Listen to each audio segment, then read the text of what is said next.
Prof, se for entrando mais gente, eu consigo admitir os demais alunos. Pode ficar tranquilo. Legal. Você pode fazer isso para mim, então? Tá bom. Faço. Obrigada, tá?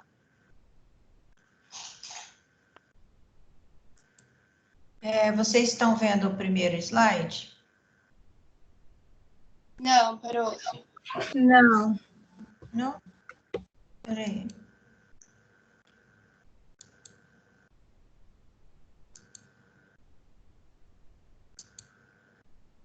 E agora?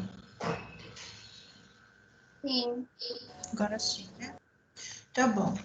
Meu nome é Vilma. Eu acho que até já dei aula para vocês. Eu sou enfermeira, tá? E aí a doutora Gisele pediu para eu dar essa aula teórica para vocês, porque daí a hora que a gente voltar para a Unic, daí a gente vê a prática, tá? Porque ela é metade teoria e metade prática.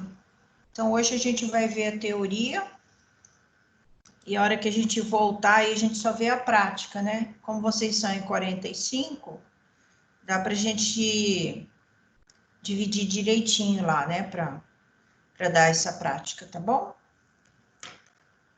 Então, nós vamos ver sobre necessidade de eliminação vesical.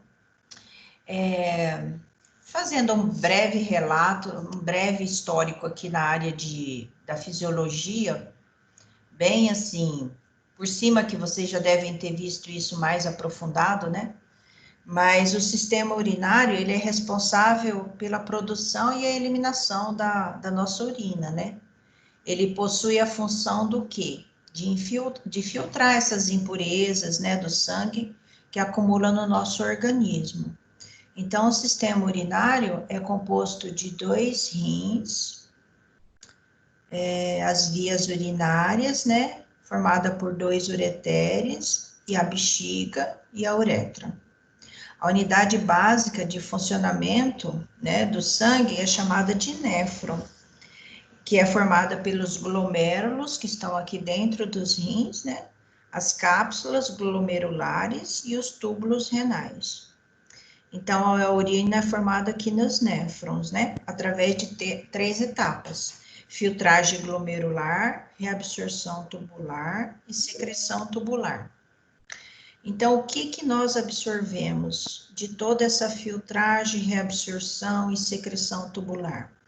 Nós reabsorvemos a água, o sódio, o potássio, o cloro, os bicarbonatos, né? Os aminoácidos, a glicose, e elas são importantes, tudo isso é importante para o nosso equilíbrio hidroeletrolítico, né? E o que nós eliminamos?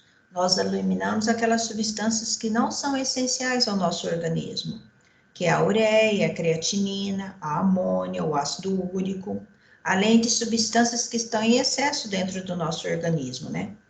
Então, a função do sistema urinário tem a função excretora, a função reguladora, né? E a função secretora, né? Então, aqui nós temos uma imagem da bexiga. A bexiga é um órgão muscular, né? É um órgão muscular elástico, que está localizada onde? Na parte inferior do abdômen, com a função de acumular a urina, né? Que chega através dos ureteres. Então, a urina sai aqui dos rins, passa pelos ureteres, que são 2 tubos, né? De aproximadamente uns 20 centímetros de comprimento, e ele vai conduzir a urina que sai daqui dos rins, ele vai conduzir para a bexiga. Ok? E aqui na bexiga já ela é um órgão muscular elástico que armazena temporariamente a urina. E quando chega a um volume de mais ou menos 300 ml, os sensores nervosos da parede aqui da bexiga enviam a mensagem lá para o nosso sistema nervoso, fazendo com que tenhamos a vontade de urinar, né? Então, na parte inferior aqui da bexiga, encontra-se o esfíncter, que é um músculo circular que fecha a uretra e controla essa micção.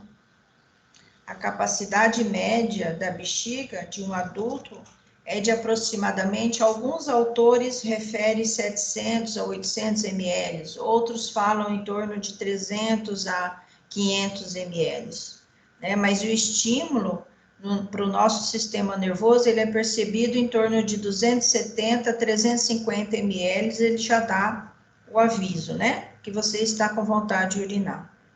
Então, quando a bexiga está cheia, esse esfíncter contrai, empurrando a urina em direção da uretra, né? Que é lançado para o meio externo. E o que é importante também aqui na bexiga, para ver, a gente vê em relação à sonda, esse músculo detrusor, né? Então, ele é um músculo liso da parede, né? Da bexiga urinária, que durante a micção ele contrai para expulsar a urina da bexiga. Em outros momentos, ele se mantém relaxado para permitir que essa bexiga se encha. Então, é importante esse músculo aqui, ó, na hora que a gente retira a sonda do paciente, né? Se a gente não fizer a reeducação dessa bexiga, e esse músculo, uma vez não funcionando durante 15 dias, porque o paciente está com a sonda, muitas vezes o paciente depois ele não consegue urinar sozinho, né? A gente tem que acabar colocando uma sonda de alívio nele, justamente por a perda da incapacidade desse músculo durante o tempo que o paciente ficou com a sonda. Então, essa reeducação dessa bexiga, dessa sonda, essa reeducação da retirada da sonda é super importante, por conta desse músculo, ainda mais em pacientes idosos, né? Como ele é músculo, à base de elastina, tem um pouquinho de colágeno, muitas vezes a pessoa, às vezes, perde essa capacidade, e aí isso dificulta depois o paciente a vir a desenvolver aquela vontade de urinar, porém sem a sonda, né? Então, esse músculo é muito importante para na hora da sonda lá.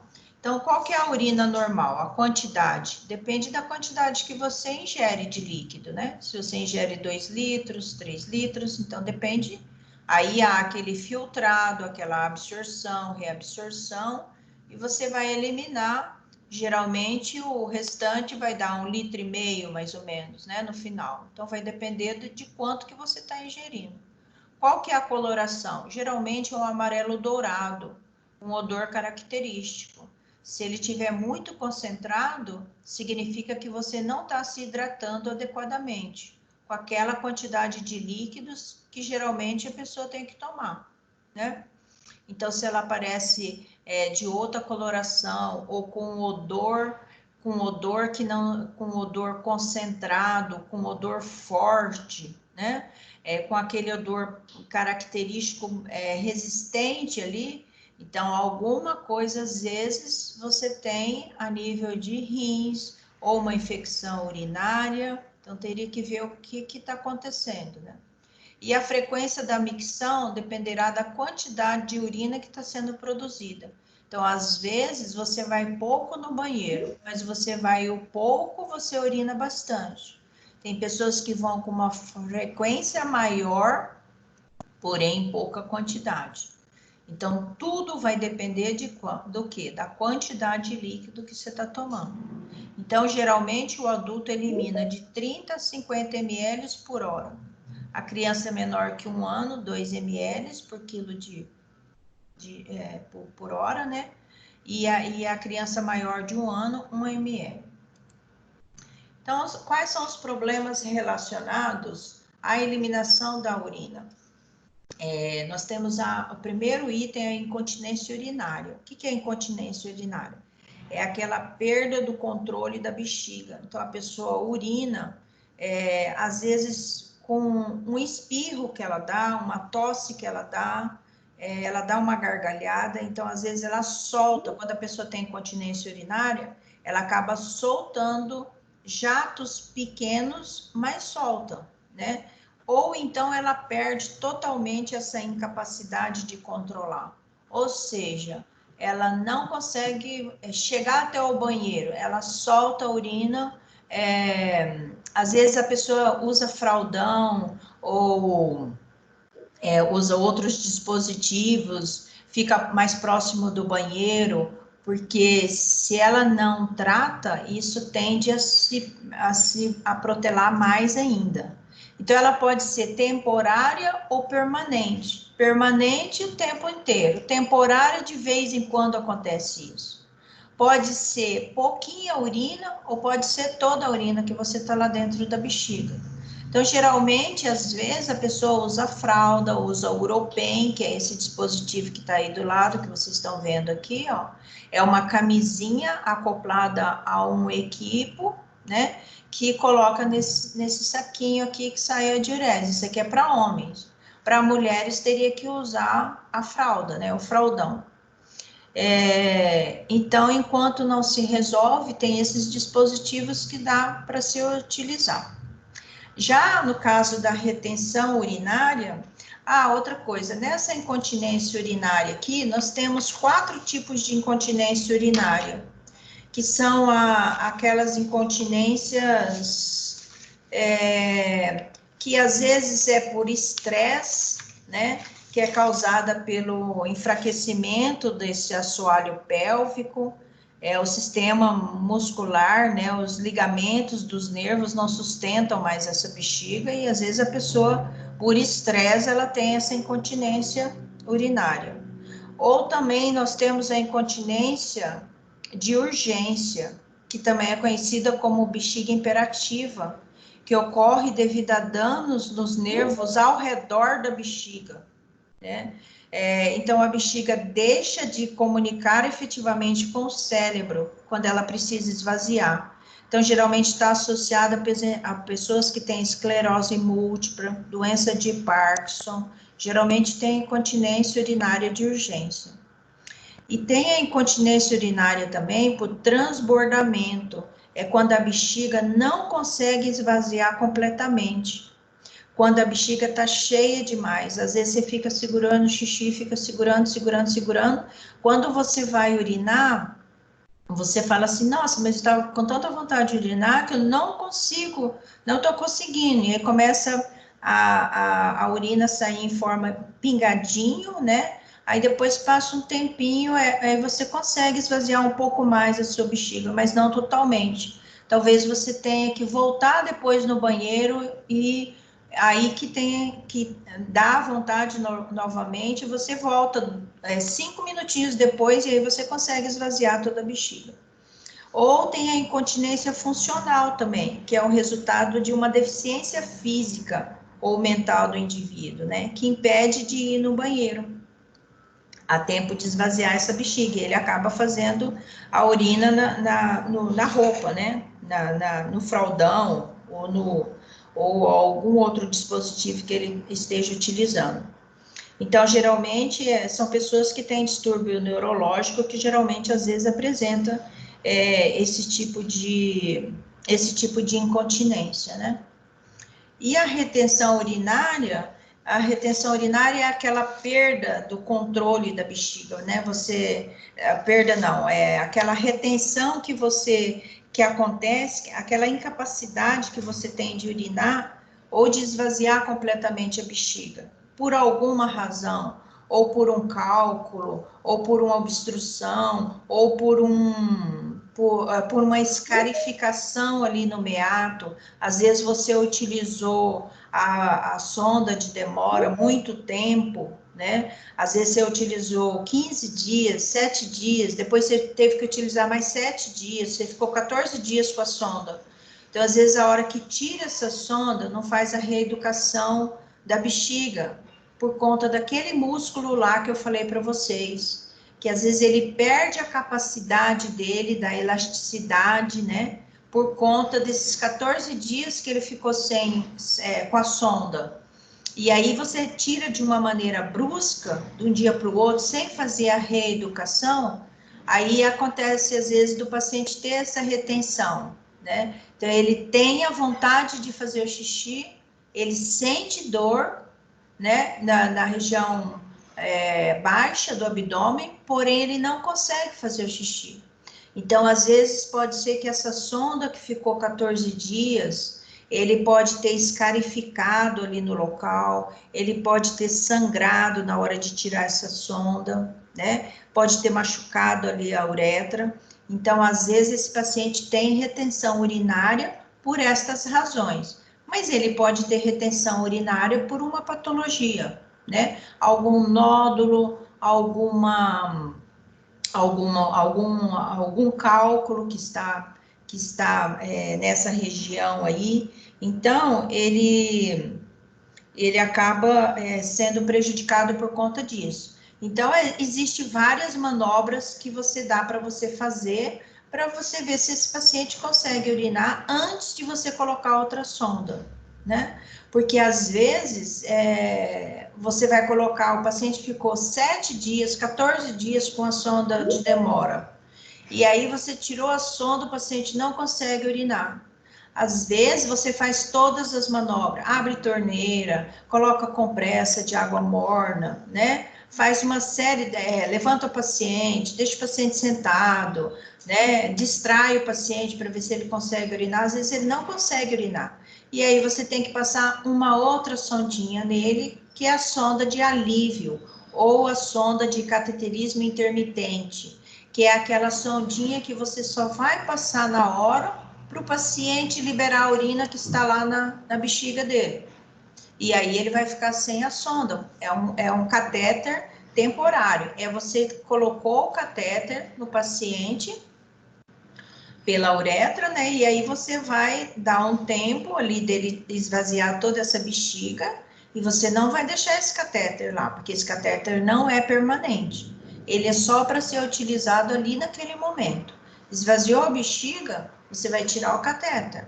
E aí tem que fazer todo o cuidado para que esse paciente venha urinar na próxima vez que ele necessite de fazer isso daí, né? Porque senão, se toda hora você ter que passar sonda, né, de alívio nesse paciente, não é bom, porque uma vez que você passa essa sonda, às vezes pode acontecer de alguma norma, às vezes pode acontecer de contaminar ou a luva ou a sonda, e aí vai tá levando uma infecção para esse paciente, né?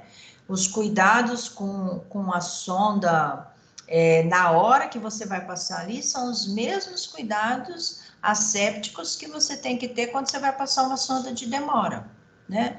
Então, são os mesmos cuidados, os mesmos materiais, tudo esterilizado, sonda, luva, né? O material que você passa a sonda, é tudo estéril.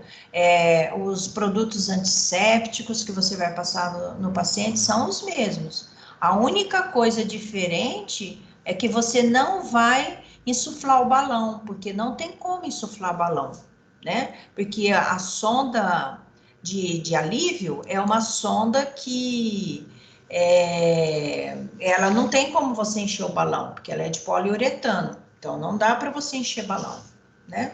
Lá na frente eu vou mostrar a sondinha para vocês, aí vocês vão ter uma noção maior.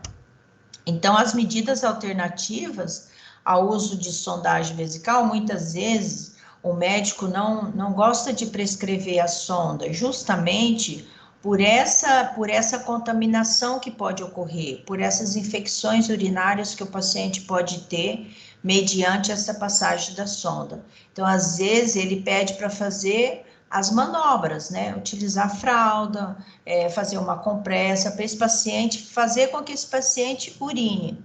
Agora, se ele não tiver condições de urinar, aí você passa a sonda, né? Então, a sonda o procedimento é a introdução de uma sonda ou de um catéter na bexiga, que pode ser realizada através do quê? Da uretra ou por via suprapúbica. Essa via suprapúbica, só o médico que pode fazer. A via pela uretra, deixa eu ver aqui, acho que é o próximo slide. A via pela uretra, a enfermagem é que faz. Na falta da enfermagem, o médico faz.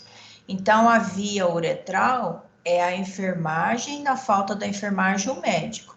Então, a sonda é introduzida, tanto a de alívio como a de demora. Essa daqui é uma de demora. Por que que eu sei? Porque tem um balãozinho aqui no final dela. Então, essa sonda, ela vem toda perfuradinha aqui no final, que é por onde a urina entra, né, para sair lá pro meio externo. Então, esse balão aqui é importante, porque senão você coloca a sonda no paciente, você não insufla o balão, o que que acontece? A sonda sai. Então, necessariamente, você tem que insuflar esse balão para a sonda permanecer dentro da bexiga do paciente. Só que você não pode se esquecer, na hora que você for tirar essa sonda, de desinsuflar esse balão. Porque se você não desinsufla, como ele é molinho, a sonda é a base de silicone, se você puxa, você tem uma resistência, tem gente que puxa com força, ele sai, porque acaba que essa água que tem dentro dele, às vezes não foi completamente cheio o balão, ele ficou meio murcho. Se você puxa com força, você vai acabar com a uretra do paciente. Você até consegue tirar, só que você vai dar uma escarificação nessa uretra, vai dar uma irritação, pode dar uma infecção urinária nesse paciente, pode ficar desconfortável para ele, e não é o ideal fazer isso, embora a gente vê muito que as pessoas esquecem de tirar esse volume, né, de líquido que tem nesse balão. É um volume de água destilada, de preferência, né, esterilizada, que a gente coloca, né, infunde, a hora que a gente passa a sonda, a gente já infla esse balãozinho para que segure essa sonda dentro da bexiga, senão ela sai, né? Então, aqui, ó, vocês estão vendo, ó, o balãozinho fica bem no finalzinho da sonda, tá? Isso aqui tanto faz para mulher como para homem. Os dois a gente insufla o balão. E a via suprapúbica é só o médico que coloca através do trocáter de cistostomia. Então, a cistostomia é a colocação de um catéter, de uma sonda, né, no interior da bexiga, através da parede abdominal. Então, ele usa esse trocáter aqui de cistostomia para fazer uma perfuração bem pequena, que faz uma perfuração aqui abaixo próximo da bexiga aqui, e aí ele faz essa perfuração e introduz a sondinha.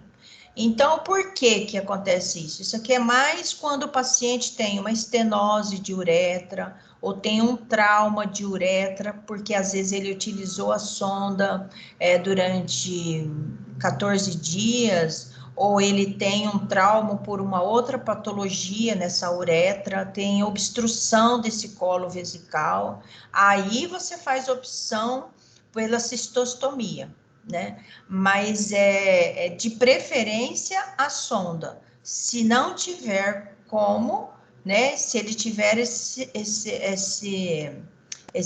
estenose aqui, esse trauma, essa obstrução, aí você faz a opção, isso aqui é a última opção, não é a primeira opção.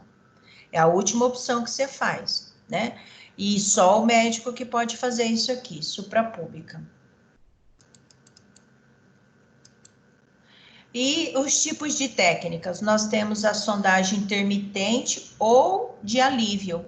De alívio, você vai aliviar com aquela sobrecarga de urina que está lá na sua bexiga, né? Então, é a retirada da sonda após o esvaziamento da bexiga. Então, as bexigas neurogênicas, né? Que é a bexiga neurogênica, é a disfunção da bexiga, a bexiga está flácida, né? Às vezes, muito paciente idoso acontece isso,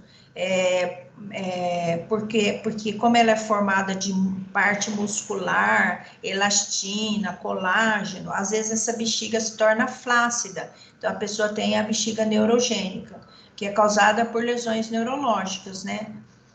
Geralmente, paciente com acidente vascular encefálico, esclerose lateral amiotrófica, geralmente acontece de ter essa bexiga neurogênica, né? E os sintomas são de incontinência por transbordamento, ou seja, o paciente, ele não consegue segurar o xixi dele. Então, você passa a sonda, tirou toda a urina da bexiga, retira a sonda. É uma sonda só para te dar um alívio daquela concentração que tem dentro da sua bexiga, porém você não consegue urinar. Você vai ao banheiro e você não consegue esvaziar a bexiga. Faz todas as manobras e não consegue. E a sonda de demora, geralmente essa sonda de alívio aqui, ó, a sonda deixa eu ver se eu tenho aqui. Aqui, ó.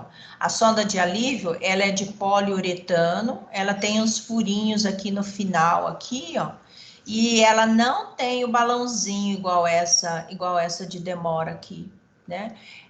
Como ela é de poliuretano, ela é um pouco mais dura, mais resistente, né? Ela tem de vários tamanhos, tem 10, 14, 16, mas geralmente em adulto você pode utilizar 10 a 12, até a 14 você pode usar, né?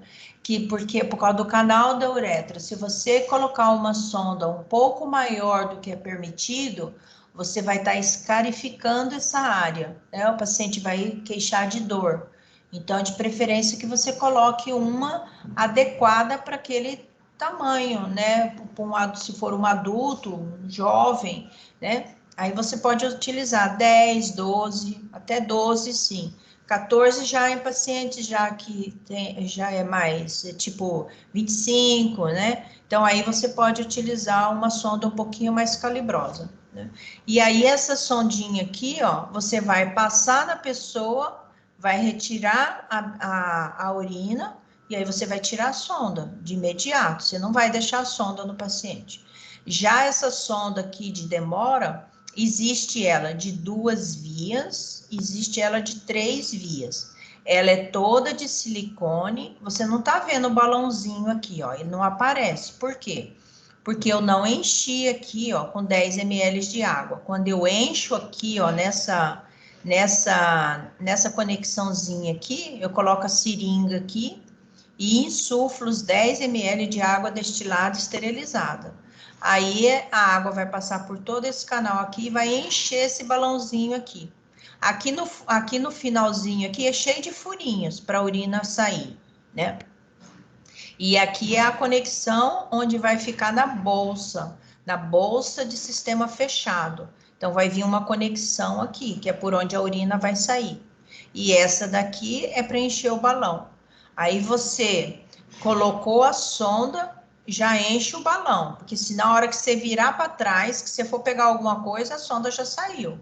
Porque como ela é de silicone, com os movimentos ela acaba saindo automaticamente, igual sonda nasointeral, né? E essa daqui é de 3 vias, uma é para sair a urina e outra é para fazer uma irrigação. Por exemplo, o paciente fez uma cirurgia de próstata ou fez uma cirurgia que precise de uma sonda vesical para ele eliminar a urina, porém, às vezes está com sangramento na cavidade e aí acaba uma cirurgia renal, acaba o quê? Fazendo o quê? Acaba fazendo uma, tipo, lavagem, entre aspas. Então, o que você vai fazer? Você vai pegar um soro fisiológico gelado, vai conectar o equipo nessa conexão aqui e vai abrir tudo de uma vez, e ela vai injetar lá dentro da bexiga, no caso, né?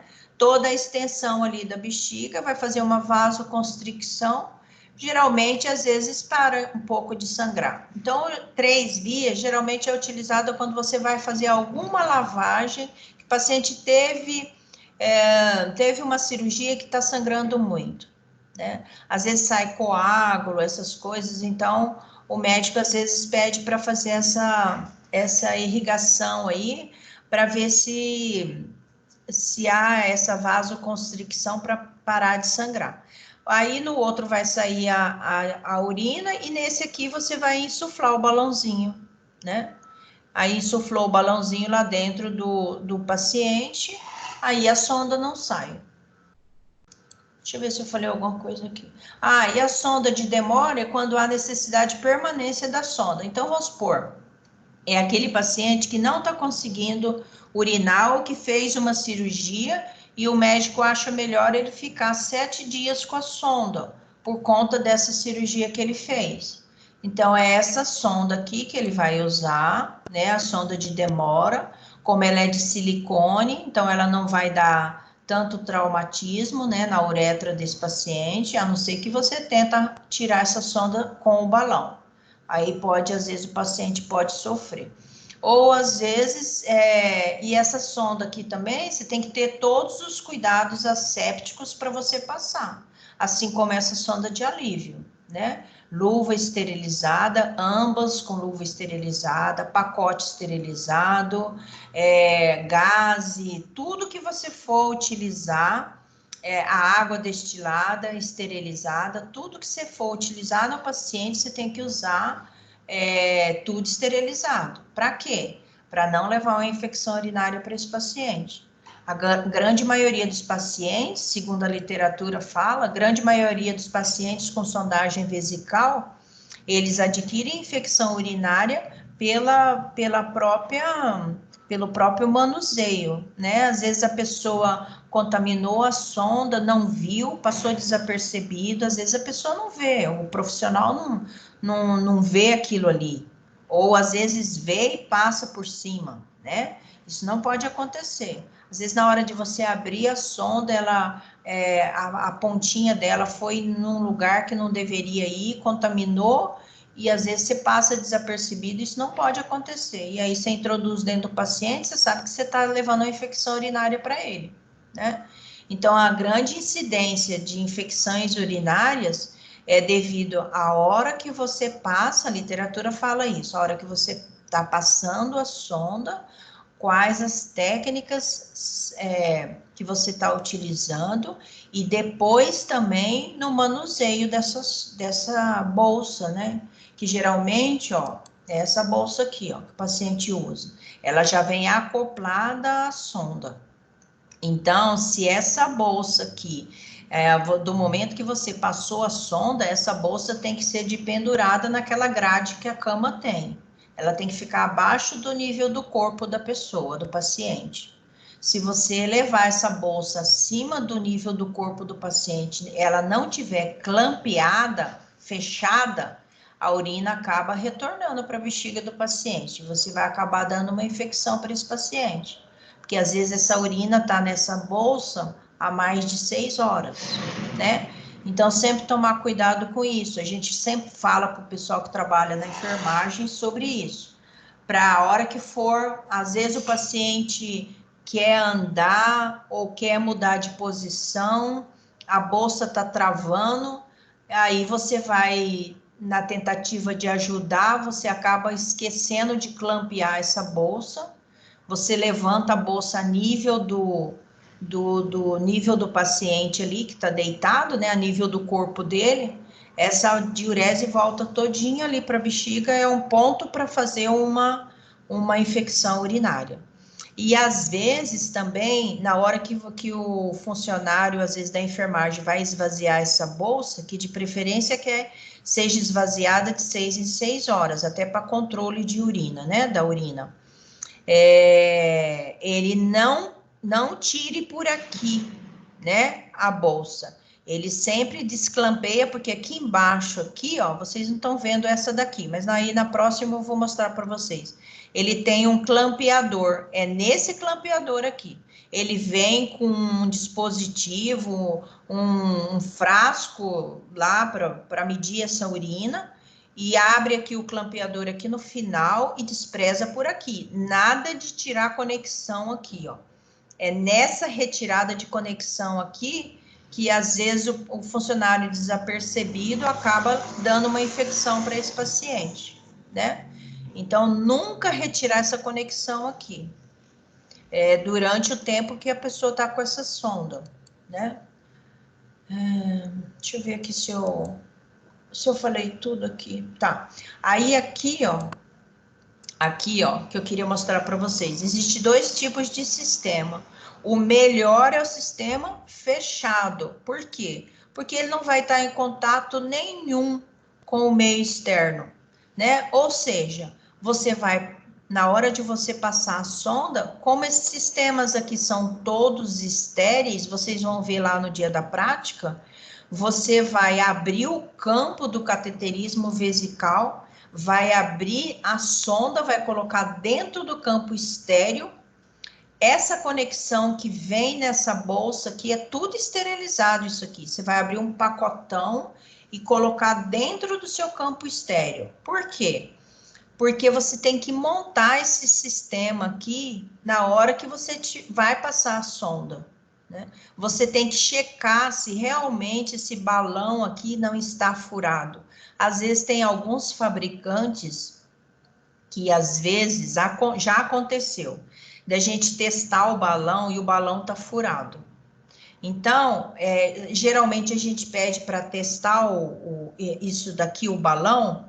Como que a gente testa? Insufla a água destilada esterilizada aí no balão para ver se ele está com a capacidade, que se ele não está perfurado. Às vezes são microfuros, às vezes é problema de laboratório mesmo, né? Na hora da fabricação, sei lá o que aconteceu, que às vezes ficam uns microfuros aqui, quando você injeta água, ele acaba soltando, e aí você tem que trocar a sonda, você não pode usar essa sonda. Imagina, se passou a sonda num paciente e tá aqui com microfuro, esse balão, ele vai o quê? Esvaziando, e essa sonda vai sair do paciente, aí você vai ter que passar outra.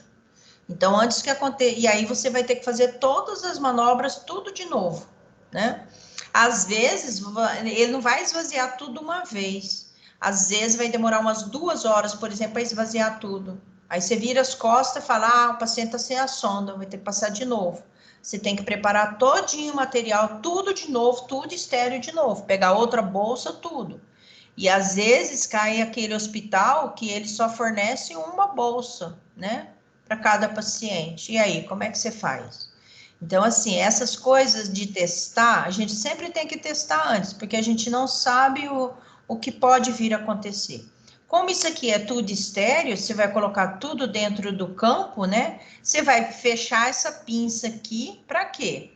Porque na hora de você passar a sonda, já vai vir urina. Se você deixar ela aberta, ela vai acabar saindo a urina aqui, contaminando todo o seu material, né?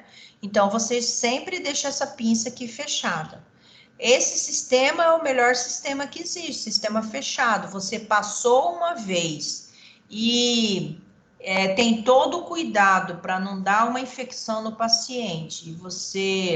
O funcionário técnico de enfermagem que vai manusear esse sistema, ele tem todo o cuidado de não levantar essa bolsa acima do nível do corpo da pessoa. Basicamente, a pessoa, se ela ficar 7 dias com a sonda, ela não vai ter uma infecção urinária. Salvo aqueles pacientes, né, que são imunodeprimidos, que às vezes está fazendo radioterapia, quimioterapia, às vezes o próprio organismo, né, às vezes está assim, ele acaba tendo uma infecção por essa questão, mas não que você fez manobras que você contaminou o local, né? E aí, sempre tomar cuidado para não deixar essa bolsa encher totalmente. Às vezes a gente vê hospitais que a bolsa está transbordando lá e ninguém tirou, né? Então, o funcionário da enfermagem ele tem que estar atento a isso daí, né? Deixa eu ver aqui. Então, quais os riscos, né, para a infecção do trato urinário na sonda vesical de demora? A sonda vesical de demora que a gente fala é essa daqui. É aquela que demora no paciente. Pode ficar 3 dias, pode ficar 7, pode ficar 14 dias. Tem hospitais, depende do protocolo do hospital. Tem pacientes que é de 7 em 7 dias. Quem faz essa designação é a Comissão de Controle de Infecção Hospitalar. né? Então, é ela que vai designar, ó, sonda vesical permanece 7 dias no paciente sem troca. Após 7 dias, pode ser trocada por outra, se o paciente tiver necessidade de ficar com essa sonda uma permanência maior, porque às vezes é uma cirurgia. Então, tem que ser trocado de 7 em 7 dias. Então, a rotina do hospital é essa. Tem hospitais que já não. Então, depende muito da comissão de controle de infecção hospitalar para te falar, né? Se é 7 dias ou se é 14 dias. Então, essa daqui é a sonda de demora. Ela vai ficar mais tempo no paciente. Essa é a sonda de alívio, aquela que você vai passar, já vai tirar a urina e já vai tirar a sonda também. Se o paciente não estiver urinando, às vezes você vai ter que voltar para essa sonda aqui de demora, né? Deixa eu ver aqui. Isso aqui eu já falei. Então, ó, os riscos, né, de você ter uma infecção do trato urinário numa sonda vesical de demora, que é aquela que fica 7 a 14 dias. Os fatores preveníveis. Às vezes é uma higienização íntima inadequada. Às vezes o paciente não fez higiene íntima naquele dia ou fez de forma insatisfatória e às vezes na hora de passagem da sonda foi tão rápido que às vezes você também não fez adequadamente com a solução apropriada e às vezes você pode ter um risco aí de você levar uma infecção bacteriana para esse paciente, né? Prevenção de lesões, geralmente, às vezes, acontece do paciente estar já escarificado por outras sondas ou por alguma outra patologia, né? Isso pode acontecer, pode ter um risco aí dessa infecção. Ou às vezes com sistema de drenagem, ou seja, o paciente suspendeu a bolsa acima do limite do corpo sem fazer o clampeamento. E os fatores não preveníveis são aqueles relacionados, né, que eu já falei para vocês, do hospedeiro. Às vezes é o pH da vagina, da urina, às vezes é a genética do paciente, às vezes é o próprio catéter, que pode ter um risco dessa infecção do trato urinário. Às vezes você encostou essa ponta de catéter em algum outro local e você não percebeu. Então, pode ser do paciente ou pode ser através de uma técnica que às vezes passou desapercebida por você, né?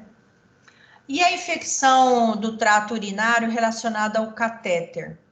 Então, a contaminação durante a introdução da sonda vesical. Às vezes tem um trauma ou uma escarificação, porque o paciente já estava com uma infecção urinária, ou o paciente usou uma sonda durante muito tempo, né? Escarificou, às vezes até sangra o meato. Então, há a probabilidade de ter uma infecção do trato urinário aí. Então, geralmente é nessa junção, através da junção entre o catéter e o meato uretral, né? Que geralmente pode acontecer isso. E o intraluminal é a desconexão do sistema, o refluxo, é quando é aquilo que eu falei para vocês. Às vezes ele não clampeou o sistema, e aí levanta acima do nível do corpo da pessoa e ao refluxo, essa urina volta para a bexiga, né? Essa urina que estava na bolsa, às vezes está 6 horas ali, ela já deu tempo de proliferar todo aquele micro-organismo que está nessa urina, né? E aí vai estar levando mais infecção aí para essa bexiga. E a indicação, qual que é a indicação que você tem de sonda intermitente? O que é sonda intermitente? É essa sondinha aqui, ó. É essa sonda de poliuretano que não tem o balãozinho. É aquela sonda que você vai colocar agora e você vai retirar daqui a pouquinho, né? Então, a indicação desse tipo de sonda às vezes o paciente está com uma dificuldade no esfíncter, e às vezes não está conseguindo, por alguma patologia, ele não está conseguindo urinar, ou por por um problema neuromuscular, essa degeneração, pacientes idosos acontece muito isso, ou às vezes o médico, o urologista, ele quer fazer uma pesquisa de urina residual, às vezes esse paciente está tendo muita infecção urinária, e ele quer pesquisar como é que está essa urina, qual a quantidade que ficou dentro da bexiga após ele urinar, qual que é a bactéria que está ali, a proeminência daquela bactéria, ou às vezes ele quer obter uma amostra dessa urina esterilizada para ele fazer um exame, ou às vezes é um pós-operatório, que às vezes o paciente, depois da cirurgia, ele não conseguiu urinar, não foi passada uma sonda de demora nesse paciente, porém, depois da cirurgia, ele às vezes teve medo, alguma coisa, teve aquela retração, às vezes não consegue urinar, aí o médico fala, passa uma sondinha de alívio, né? Passou a sondinha, retirou a urina da bexiga, ele retira a sonda também.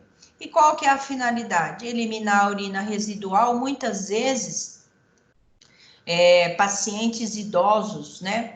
Às vezes eles eliminam a quantidade de urina e fica aquela urina residual lá, por conta daquele próprio músculo que eu falei para vocês lá, o músculo detrusor. Ele acaba perdendo a capacidade dele, porque ele é a base de elastina, colágeno, músculo, e há uma flacidez nessa parede dessa bexiga, e às vezes o paciente ele não consegue expelir toda a urina que está ali.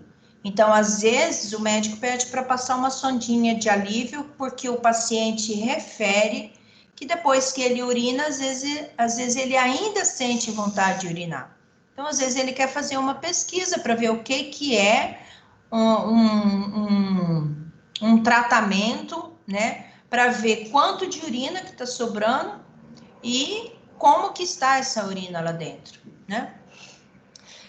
Às vezes cálculos vesicais, às vezes a pessoa não consegue urinar, às vezes infecções urinárias, então às vezes passa a sondinha, resolve ali o problema, se persistir, aí tem que passar essa sonda aqui de demora, né, no paciente. E aí para poder investigar melhor o que pode estar acontecendo. Qual que é a finalidade da sonda vesical de demora? Que é a sonda que fica 7 dias no paciente. Para você, às vezes o paciente tem um problema a nível renal, então você quer saber, o médico quer saber quanto que está infundindo de soro nesse paciente e quanto que ele está eliminando, para fazer aquele equilíbrio, né, hidroeletrolítico. Então, às vezes ele pede para passar uma sondinha vesical de demora. Ou às vezes é para drenagem dessa urina, por conta de que ele fez uma cirurgia e não pode ter compressão dentro desse organismo da pessoa, então durante o pós-operatório, às vezes ele pede para passar uma sonda vesical, às vezes é passado no próprio centro cirúrgico, para não ter aquele desconforto, né? Às vezes outra finalidade é retirada de coágulos, de cálculo, né, que às vezes não tá numa cirurgia também, e às vezes para eliminar esses coágulos que existe lá dentro. E aí você pode até fazer aquela lavagem, né, lavagem entre aspas, né, que é a infusão de um soro gelado, aí teria que ser aquela sondinha de 3 vias, que você vai colocar uma concentração de geralmente 200 ml de soro gelado para fazer essa vasoconstricção, né, para parar de sangrar esse local. E às vezes a administração de medicamentos, né, porque às vezes a infecção ela está tão proeminente que às vezes endovenosa, às vezes ele acaba fazendo por via de sonda mesmo, né, para ter uma recuperação mais rápida. Qual que é a indicação da sonda vesical de demora, daquela sonda que vai ficar 7 dias no paciente? Às vezes o paciente tem uma retenção urinária obstrutiva ou funcional, lembra que eu falei para vocês, por conta do sistema nervoso central lá, né, da bexiga neurogênica, ou tem certas condições de incontinência urinária, ele está urinando solto, né, pacientes com acidente vascular cerebral, né? Às vezes fica com incontinência urinária permanentemente. Então, essa sonda, ela vai ficar permanentemente no paciente. Então, deu 7 dias, aí troca essa sonda, deu mais 7 dias, troca-se essa sonda, porque ele não consegue urinar sem a sonda. Às vezes, tem médicos que gostam, que coloca fraldão nesse paciente, até para dar uma aliviada nessa uretra, né? Então, tem médicos que já gostam que passa a sonda, porque às vezes o paciente está com uma úlcera por pressão nas nádegas, né? Na região do cóccix, e aí se ele usa fraldão, essa recuperação dessa úlcera por pressão não melhora com mais rapidez do que quando você coloca uma sonda vesical, porque muitas vezes, como a urina ela tá cheia de bactérias, essa urina, às vezes, a hora que o paciente faz e ele não tá com sonda, acaba indo para essa úlcera por pressão, e acaba, ao invés de melhorar essa ferida, essa úlcera por pressão, acaba aumentando mais ainda, e fica difícil para controlar isso daí. Então, muitas vezes, quando a úlcera por pressão está nessas regiões, né, íntimas, aí o médico geralmente prescreve a sonda vesical de demora, justamente para controlar melhor aí, e para ver se há uma recuperação mais rápida dessas úlceras, né? Lesões extensas de pelve também é uma indicação de sondagem vesical, alguma cirurgia específica aí, né? Uns traumas e avaliação contínua da diurese, que é aquilo que eu falei. Às vezes você tem que fazer um controle de 24 horas de diurese ou de 48 horas, né? E aí você tem que ter essa sonda vesical de demora. Ela é qual que é a contraindicação da sonda vesical de demora? Descentralização de próstata, hemorragias, né, equimoses, edema de períneo. Então, geralmente, é contraindicado você passar essa sonda vesical de demora. Geralmente, você faz o quê? A cistostomia, que é aquilo lá que eu mostrei para você, que é a suprapúbica, né? No caso de hipertrofia prostática ou prostatite uretrite, né? Aí você faz essa cistostomia, que é aquela incisão que você faz bem aqui, na região suprapúbica, né? E você coloca a sonda, essa sonda de demora aqui, ó, você vai utilizar essa sonda aqui de demora. Vai insuflar o balãozinho e tudo, para ela não sair, né? Apesar que você vai fazer uma sutura ali no local que ela vai sair.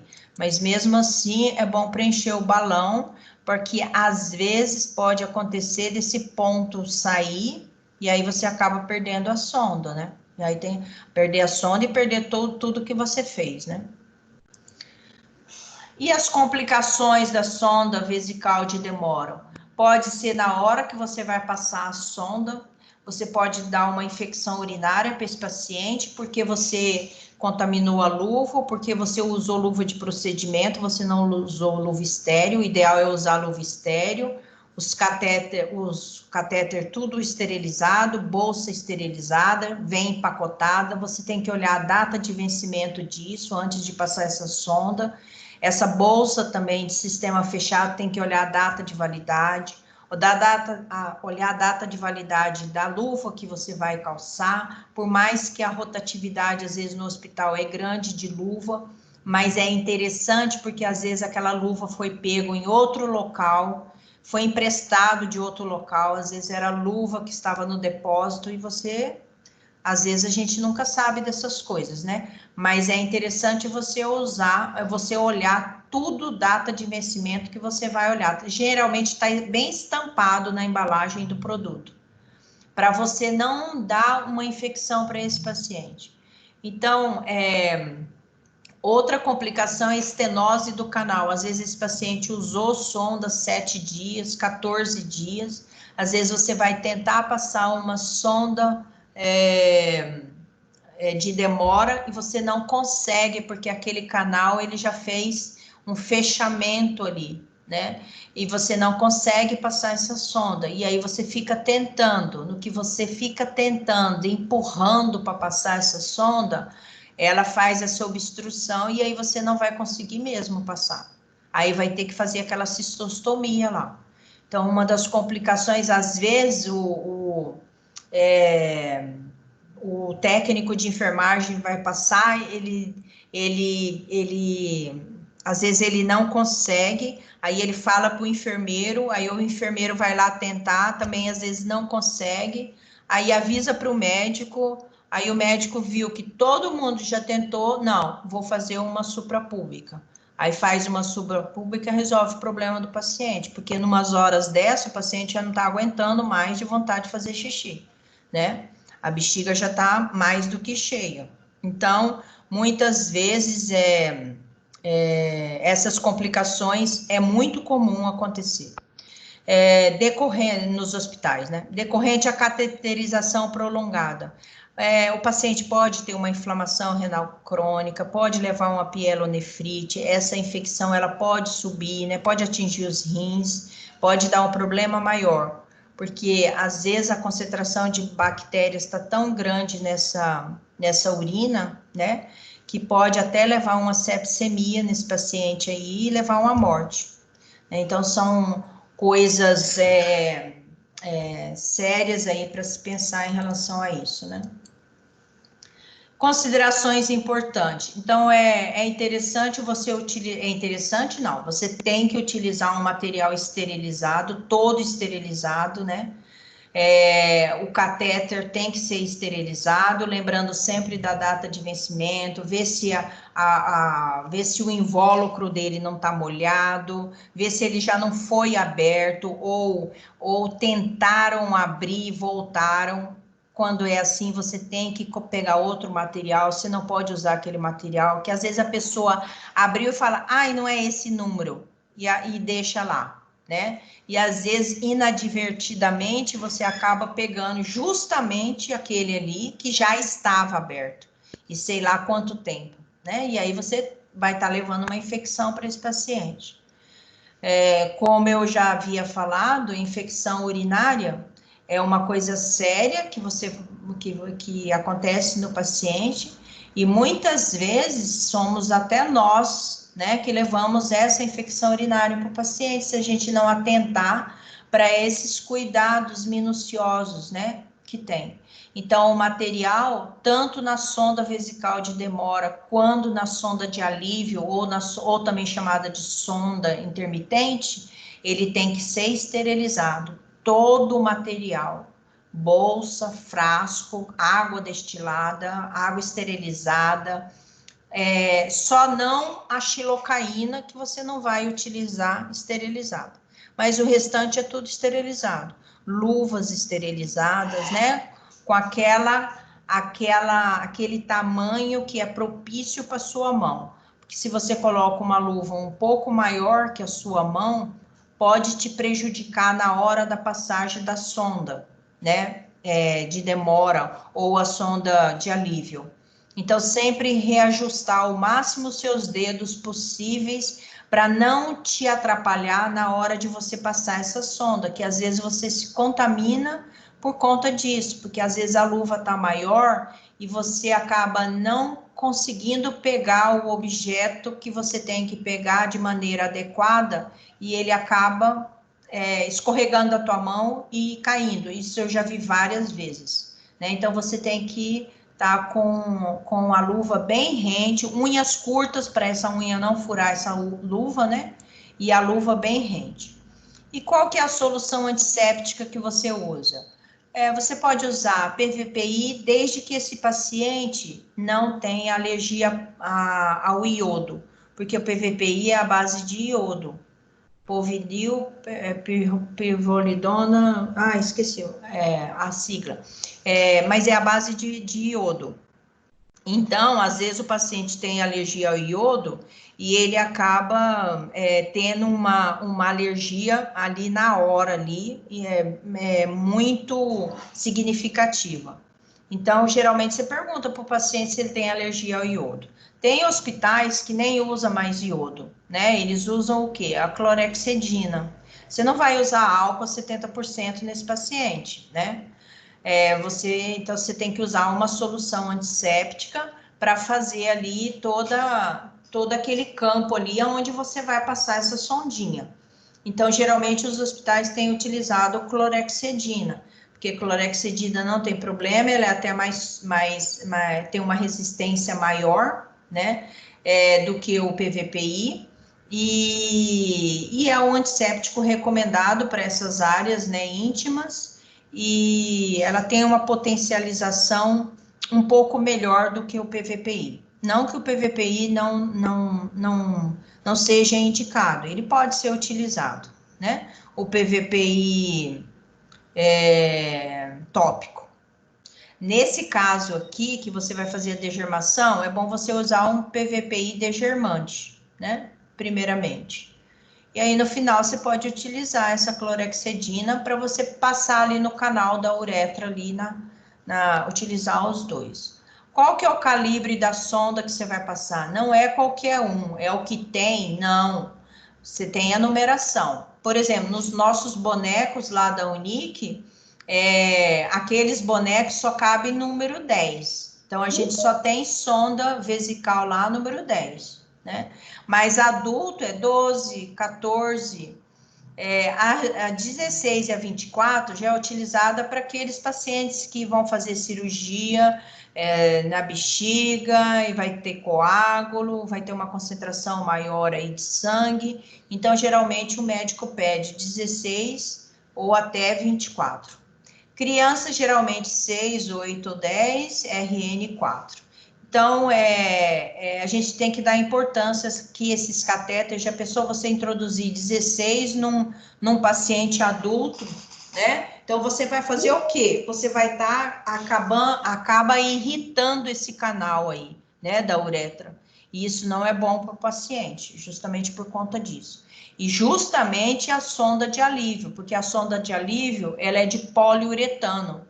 Então, ela não é tão flexível igual a de silicone, igual a de Demora, né? A de Demora ainda é flexível, mas a de poliuretano, ela é mais rígida, é de um material mais rígido, né? Então, ela pode escarificar todo o canal da uretra ali com muito mais facilidade. E qual que é o volume que você vai introduzir nesse balãozinho aqui? 10 ml de água destilada, né? Esse balãozinho aqui, ó, você vai introduzir ele pela uretra, ele vai estar dentro da bexiga do paciente. Você tem que introduzir, infundir, né? 10 ml para quê? Para ficar... Tudo bem aí, gente? Tudo bem? Sim. Sim? Sim. Tá. Então, você tem que insuflar esse balãozinho para ele não sair, né? De dentro ali da bexiga. Tá vendo ali, ó? A urina vai entrar pelos furinhos que tem, vai sair aqui pela sondinha e vai lá pela bolsa, né? Que tá acoplada aí nesse paciente, tá? Então, sempre que você for retirar uma sonda vesical, você tem que lembrar que lá tem 10 ml, né? Dentro dessa sondinha aqui. E o lubrificante que você usa? Geralmente é a lidocaína, xilocaína a 2%. Para quê? Para você passar essa sonda. No momento de você passar essa sonda, tem que ter algo que deslize e algo que meio que anestesia um pouquinho ali o canal da uretra, né? Seja ela sonda vesical de Demora ou seja ela sonda de alívio, é importante você usar a lidocaína justamente por conta disso. Geralmente, no homem, a gente coloca a xilocaína dentro de uma seringa, geralmente a gente pega uma seringa de 10 ml, coloca toda a xilocaína, tira aquele êmbolo da xilocaína e coloca, aperta a xilocaína, a bisnaga da xilocaína dentro da seringa e depois coloca o êmbolo. E aí coloca no pênis do paciente e insufla pela uretra, insufla aquela xilocaína dentro. A mulher já é diferente. A mulher a gente coloca a xilocaína numa gaze esterilizada, né? Colocou a xilocaína ali, aí passa a pontinha dessa sonda aqui, ó. Você passa, que ela não vai estar com esse balão, você passa na xilocaína e é para introduzir a sonda, né? Então é importante você fazer essa lubrificação, primeiro para deslizar melhor a sonda e segundo para dar um alívio aí para esse paciente aí na hora de você passar essa sonda. Registrar sempre que passar uma sonda, é importante registrar o calibre, o volume que você insuflou o balão, porque às vezes você como médico está lá no centro cirúrgico, fez a cirurgia, tudo bonitinho, você é um urologista, você que quis passar a sonda, você passou a sonda, você insuflou o balão, só que você sabe, você como médico, você sabe o que você fez. Só que esse paciente, ele vai para a unidade, e lá ninguém vai saber que hora que foi passada essa sonda, quanto que foi no balão. Geralmente, às vezes, os hospitais colocam como padrão 10 ml, mas às vezes você está num outro hospital, que você nunca fez a cirurgia ali, né? Então, é importante colocar pelo próprio paciente mesmo, porque daí na hora, às vezes você vai desinsuflar, não veio os 10 ml. Aí você fala assim, e agora? Para onde foi o restante, né? Eu tenho que tirar 10 ml. E às vezes você tirou 5 só. Vai saber, né? Se o funcionário, na hora que ele foi, ou o enfermeiro, que na hora que foi colocar essa sonda lá, colocou só 5 ml. Vai saber o que aconteceu. Vai saber se esse balão não furou ou estava furado. Então, tem todas essas coisas. Então, é interessante saber, porque daí, na hora de desinsuflar, você não às vezes você está aspirando e não está saindo, não está vindo o líquido para você, né? E aí você vai tirar e tem uma certa resistência. Então você pode, às vezes, acabar escarificando essa área aí, provocando um sangramento aí nessa região que não deveria acontecer. Então, é interessante mais por conta disso aí, né? Pelo próprio paciente mesmo. A troca do sistema coletor, que é aquela bolsa, e do sistema de demora. Obstruções, às vezes o paciente, né? Tá obstruída a sonda, às vezes o paciente tá com a sonda e ele tá reclamando que a bexiga tá cheia. Então, às vezes, o canal tá obstruído, alguma coisa, às vezes um coágulozinho parou exatamente naqueles furinhos lá. E aí a bexiga fica cheia, e aí não sai pela sonda, né? E aí você tem que trocar, às vezes você tem que trocar a sonda. Claro que você vai fazer algumas manobras antes, né? Se não tiver condições, aí você troca essa sonda. Às vezes o paciente está com febre, 3 dias com febre, e não tem o que ele ter febre. Aí você já atenta, pode ser a sonda vesical, né? Que ele pode tá com uma infecção aí.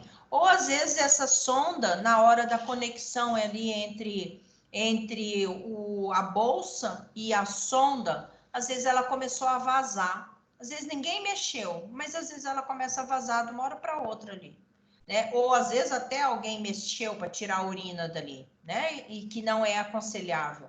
Aconselhável é você abrir lá embaixo o clampzinho, lá embaixo da bolsa. E não abrir ali na junção, porque você vai estar levando contaminação para essa sonda. Então, às vezes tem vazamento ali, aí você tem que trocar todo o sistema, né? A fixação da sonda de vesical de demora também é interessante para evitar essa escarificação aí da uretra. E também, às vezes, esse pênis aqui fica encostado na bolsa escrotal, muitas vezes acontece isso, e às vezes o paciente não se movimenta, é um tetraplégico que não tem movimento nenhum, E aí esse pênis fica aqui, ó, e aí acontece o quê? Uma escarificação aqui nessa região aqui, é muito comum ver isso. As pessoas não se atentam a isso. O ideal é mantê-lo para cima e fazer a fixação dessa maneira que tá aqui, ó, e a bolsa para baixo aqui, ó, na grade da cama. E a mulher, e sempre colocar não um esparadrapo, mas colocar uma fita hipoalergênica aqui, que muitas vezes o paciente tem às vezes alergia a esse esparadrapo, né? Então tomar cuidado para o menos possível dar contaminação para ele, né? E aí você coloca um micropóreo aqui e coloca a bolsa aqui. A mulher é a mesma coisa, você tem que fixar, ó, colocar um esparadrapo enorme aqui. Na hora de tirar, um Deus nos acuda, porque isso aqui você tem que mudar de lugar. 3 dias desse lado dessa coxa, no outro dia do outro lado, assim como o homem também, né? Tem que mudar de posição justamente para não escarificar aí essa região. São cuidados, né? Que você, se você for fazer urologia, você vai ver isso aí lá. O volume esperado, adulto geralmente é de 30 a 50 ml hora, criança menor que 1 ano, 2 ml, criança maior que 1 ano, 1 ml. Qual que é a diferença durante a técnica do homem e da mulher? Existe diferença na técnica da limpeza, né, da asepsia. Então, a asepsia no homem, vocês vão ver lá na prática, que é diferente da asepsia da mulher, né? É só fazendo mesmo para vocês verificar a diferença. Eu falando aqui, às vezes você não às vezes com o meu palavreado, às vezes você não consegue imaginar. Mas assim, a hora que você for fazer lá, você vai ver os campos que você coloca depois que você faz determinada asepsia, né? O local que você coloca o campo fenestrado, para você não contaminar nenhuma área. A lubrificação também é diferente. A xilocaína que você coloca do homem geralmente é 10 ml, da mulher você vai colocar xilocaína na gase estéreo e vai passar a sonda ali em cima, né? Então é bem menos xilocaína que se usa, porém é o suficiente para dar uma lubrificação boa para você introduzir a sonda. A mensuração, vocês sabem que no homem o canal é bem mais, em torno de 15 a 18 centímetros, já na mulher é 5 centímetros. Então, na mulher vai sobrar muito mais sonda para fora do que no homem, né? No homem vai sobrar pequena quantidade, vocês vão ver lá, porque vocês vão passar em mulher e homem, vocês vão ver a diferença, sim. E a fixação também é diferente, né? No homem e na mulher, que eu acabei de falar ali para vocês. Quais os cuidados? Você tem que respeitar a privacidade do paciente. Então, na hora de passar a sonda, vai lá, conversa com o paciente, né? Coloca um biombo, se ele tiver num recinto com mais pacientes. Aí você faz a higienização das suas, vai no postinho, faz a higienização das suas mãos, né? O material já está todo preparado. Você vai até o quarto, você vai explicar para o paciente. Se tiver acompanhante, você pede para esperar um pouquinho lá fora. É melhor nunca ter acompanhante ali naquele exato momento. Às vezes você está com outro profissional, então você e outra pessoa não tem problema nenhum, né? De você ficar ali, por exemplo, se for um homem e você mulher, passar sonda num homem. Então, muitas vezes é melhor ir 2 pessoas, né? Até para auxiliar ali na hora. A gente ensina na Unic uma pessoa passar sonda sozinha, porque às vezes acontece de hospitais não ter pessoas para te acompanhar na hora de você passar essa sonda. Então, a gente ensina você a passar a sonda sozinho. Mas quando for nesse caso sexo oposto, então é bom você ir com uma outra pessoa para evitar de constrangimento, né? Então, você tem que respeitar a privacidade desse paciente, você tem que descobrir esse paciente só mesmo na hora que você vai fazer o procedimento, não deixar o paciente exposto, né? Conversar com esse paciente antes, né? Deixar ele bem tranquilo para você passar essa sonda. Verificar se tem lesão uretral, perguntar para o paciente se ele usou sondas há alguns dias atrás, né? Quando ele vai urinar, se o paciente falar, porque às vezes o paciente o paciente de UTI ou um paciente que às vezes não está verbalizando. Então você já olhou no prontuário daquele paciente. Às vezes o paciente está com queixa, né, de que quando vai urinar sente dor. Então aí você já sabe que você tem que introduzir essa sonda o mais delicadamente possível para o paciente assim não se retrair e às vezes não permitir que você continue, né? Porque às vezes o paciente sente dor, né? Quando ele está todo escarificado por dentro e aí ele reclama mesmo. E lavar as mãos antes e após a manipulação de cada sonda, de cada coletor. Utilizar sempre esse sistema fechado, porque é o ideal por conta de bactérias, né? Esse sistema fechado é estéril, ele é um pouco mais caro do que o outro, porém ele te dá uma resposta melhor, ou seja, o seu paciente não vai estar ali adquirindo uma infecção ali. Manter a bolsa, né, sempre abaixo do nível da pessoa, né, sem encostar no chão, nada de bolsa no chão, e clampear o sistema de drenagem quando a bolsa foi elevada acima do nível lá do corpo da pessoa, que eu já tinha falado para vocês. Outros cuidados para a coleta de urina, realizar em local adequado, fazendo antes, né, a antisepsia da pele, com álcool a 70%, desprezar a urina, quando o volume atingir 2/3 da bolsa, às vezes 6 horas, às vezes o urologista gosta que despreze de 2 em 2 horas, né? E nunca desconectar o sistema de drenagem, sempre você vai tirar por baixo, né? Pelo clampeamento por baixo da bolsa que eu falo, do sistema. Utilizar preferencialmente aquelas sondas de silicone, porque são sondas mais flexíveis, são atóxicas, elas não causam tanto transtorno no paciente como aquela sonda de poliuretano, né? Utilizar luvas de procedimento quando for esvaziar essa sonda, só quando for esvaziar a sonda. Observar se o paciente, às vezes o paciente está com a sonda, mas ele está com bexigoma, ele está com a bexiga cheia, ele não tá, ele refere que ele está com dor. Às vezes você vai ver a sonda está obstruída. Ou a sonda esqueceram de abrir.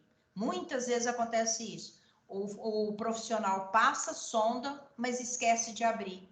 E aí, o que vai acontecer?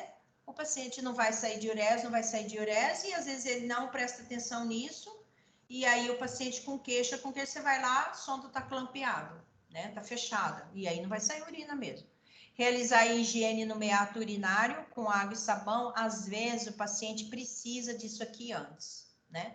Com água e sabão, porque às vezes a condição da genitália não está lá, essas coisas. Então, você tem que fazer a higienização com água e sabão, depois você faz a antisepsia lá com a clorexidina ou com o PVPI.